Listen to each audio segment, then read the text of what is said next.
نامحرم عورتیں جو آپ کا بیان سنتی ہیں، جب آپ بیان میں مزاح کرتے ہیں تو وہ بھی ہنستی ہیں ہوں گی، اس کا گناہ صرف ان کو ہوگا یا آپ کو بھی ہوگا؟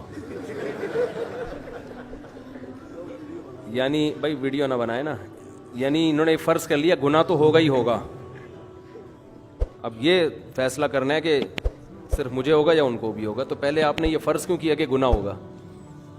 دیکھو نامحرم کا مطلب کیا ہے. نامحرم کی طرف طبیعت مائل ہو رہی ہو، وہ ناجائز میلان جسے کہتے ہیں. نامحرم تو رسول اللہ صلی اللہ علیہ وسلم بھی صحابیات کے لیے تھے نا، لیکن آپ نے فرمایا کہ کوئی اس وقت تک مومن نہیں ہو سکتا جب تک اپنے مال سے، اولاد سے، ہر ایک سے زیادہ مجھ سے محبت نہ کرے. تو ان میں صحابیات بھی تھیں، لیکن محبت کی قسم ہوتی ہے. ایک محبت جس میں شہوت کا غلبہ ہوتا ہے، خواہش کا غلبہ ہوتا ہے، وہ تو عورت اپنے شوہر کے علاوہ کسی سے بھی نہیں، وہ تو بھائی سے بھی نہیں کر سکتی، وہ کسی سے بھی نہیں کر سکتی.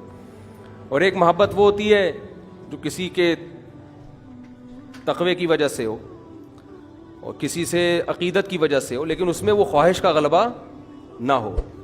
اب رہا یہ مسئلہ کہ احتیاط اسی میں ہے کہ خاتون کسی جوان آدمی کو نہ سنیں تو زیادہ احتیاط ہے، کیونکہ آج کل فساد کا دور ہے. تو میں تو نہیں کہتا کہ جوان لڑکیاں میرے بیانات سنیں.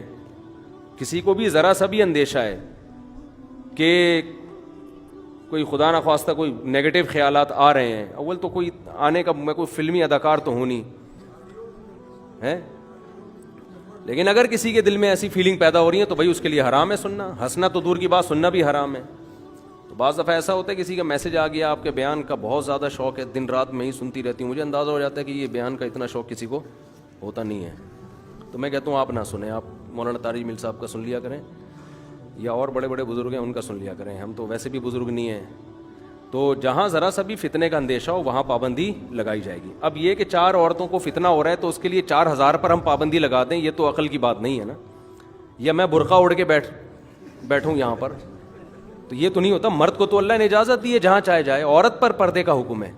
یہ بھی خوب سمجھ لیں کہ پردے کا حکم عورت کو ہے، آدمی کو نہیں ہے.